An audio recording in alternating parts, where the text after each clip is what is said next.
Saluto a tutti ragazzi, benvenuti e bentornati sul mio canale da Michele e ben ritrovati per questo nuovo appuntamento con Lancia Stratos, la regina dei rally, edizione Centauria, il modello è in scala 1/8, uscita numero 94 delle 110 previste per il completamento di questo meraviglioso, splendido modello.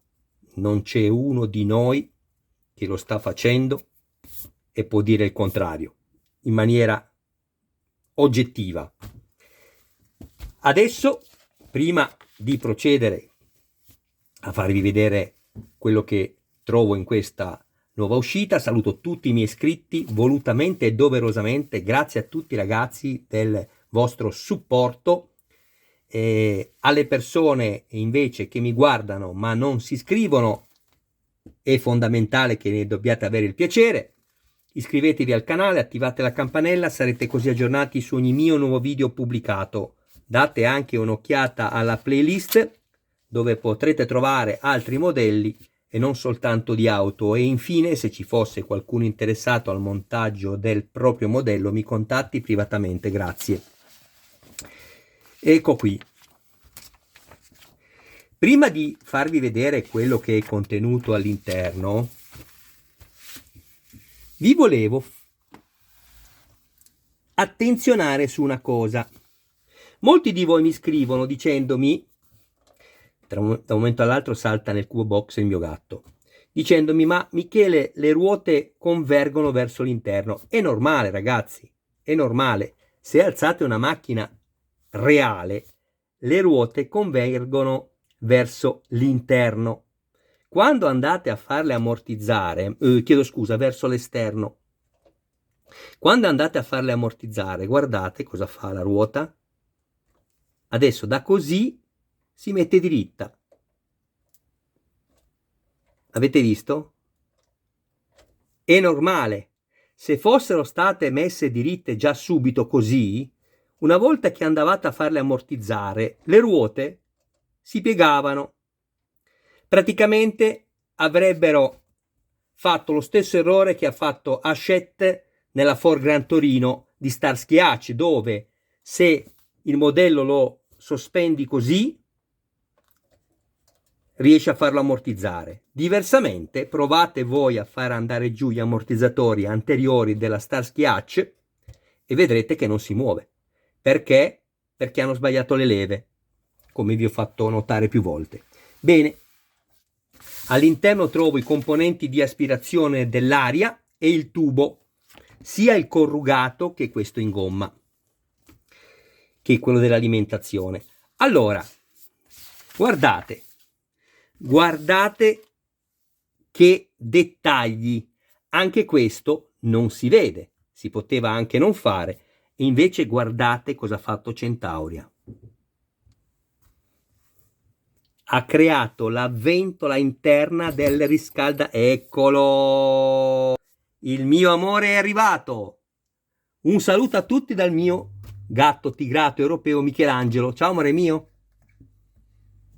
Riesci a non sgnaccarmi i tubi? Grazie. Dicevo che hanno riprodotto la ventola interna. Cosa fai?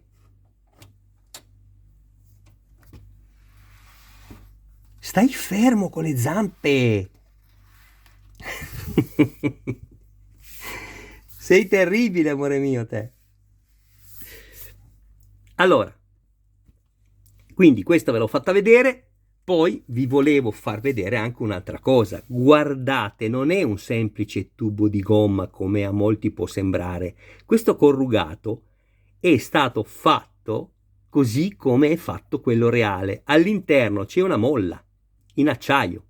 È stata rivestita con una guaina, si chiama termorestringente, chiedo scusa, con una guaina termorestringente di quelle che le mettete sopra, le scaldate e diminuiscono di volume, si usano per i cavi, per tante cose. E infatti guardate che spettacolo, questa la piegate e riesce a tenere un po' la postura che le date voi, bellissima. io trovo che siano dei particolari veramente, veramente belli, che rendono questo modello ancora più splendido di quello che già è agli occhi di tutti. Una serie di viti AP, ce ne servirà soltanto una. Vado subito, questo è l'altro pezzo, a crearmi il filetto qui. Quando fate il montaggio di questo pezzo, non vi distraete ragazzi, perché questo perno è davvero molto fragile ed è facile danneggiarlo, quindi attenzione.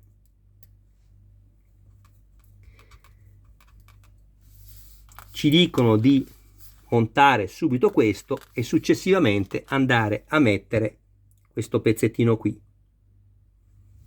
che è il paradita. Per quando uno avvicina le mani nel motore non va a mettere le dita qua all'interno, e nello stesso tempo crea un vortice, che è la cosa anche importante per poter far andare poi l'aria all'interno. Allora, qui abbiamo ovviamente, visto che ci sono i due fori, due perni, però non andate subito a inserirlo così, provate prima se entra, altrimenti rischiate di danneggiare i perni.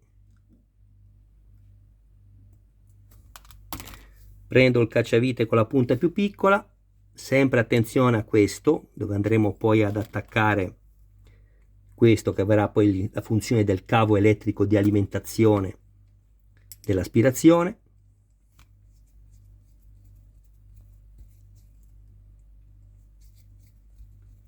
Se non basta vado anche a consumare un po' i perni d'entrata, questi.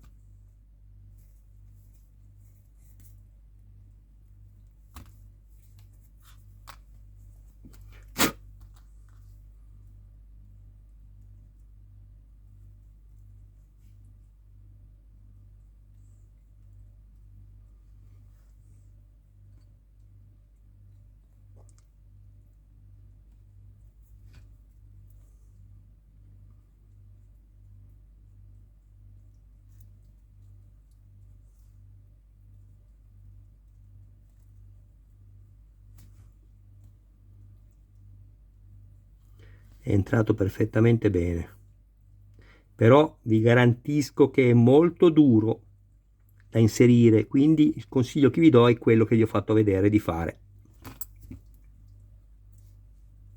o meglio quello che di fare quello che vi ho fatto vedere. Adesso posso andarlo a chiudere.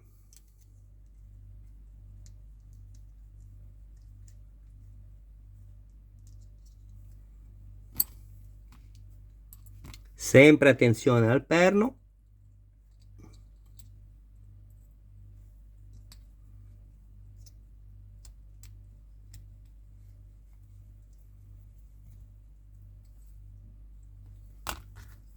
Io adesso questo lo inserisco così, ma andrò poi a incollarlo, lo sapete. Lo farò soltanto entrare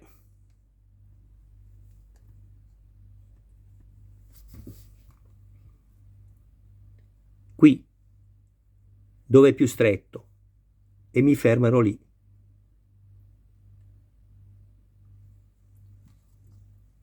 Ecco, guardate che anche se i tubi, voi potrete pensare magari che non è il caso di andarli a incollare in quanto sono inseriti bene, ma col tempo la gomma si dilata, ve lo garantisco, e poi soprattutto quelli in flessione vi si staccano e ve li trovate volanti nei modelli.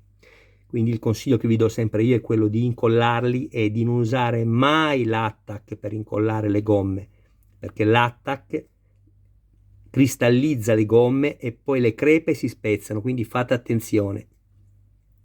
A questo punto il pezzo è montato, guardate che spettacolo, è bellissimo questo particolare, seppur semplicemente un componente di aspirazione, è fatto veramente bene. Il corrugato poi andrò a inserirlo sicuramente qui, che è bello. Probabilmente questo tubo ma sto facendo delle ipotesi che lasciano il tempo che trovano. Andrà poi inserito qui.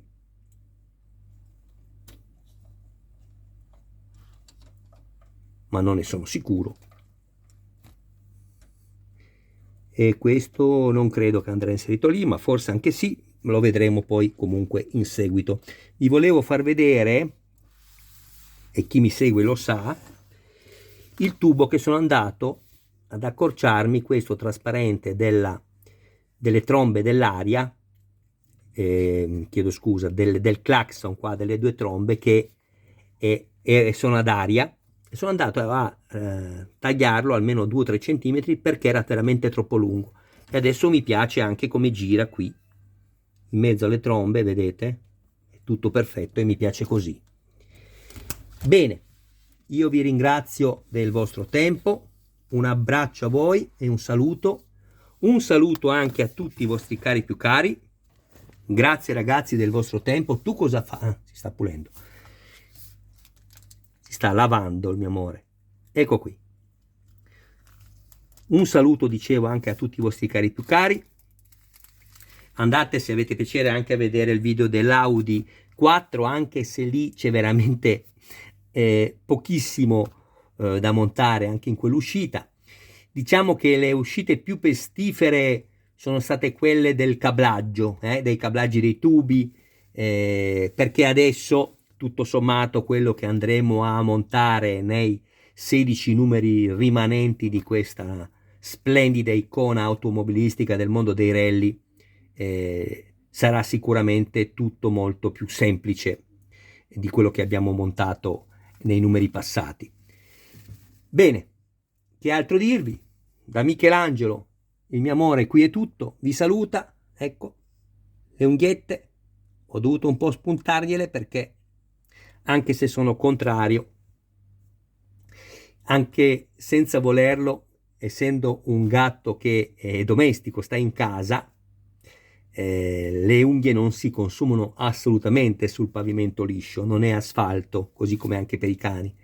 E quindi escono così tanto fuori che, seppure lui non ti vuole fare niente, soprattutto di notte quando il fetentiello sogna chissà cosa, come succede anche a noi, succede anche per gli animali, è successo 2 volte che mi ha serrato la mano così con le zampe qua dentro e mi ha bucato qua in 2 punti nel palmo della mano.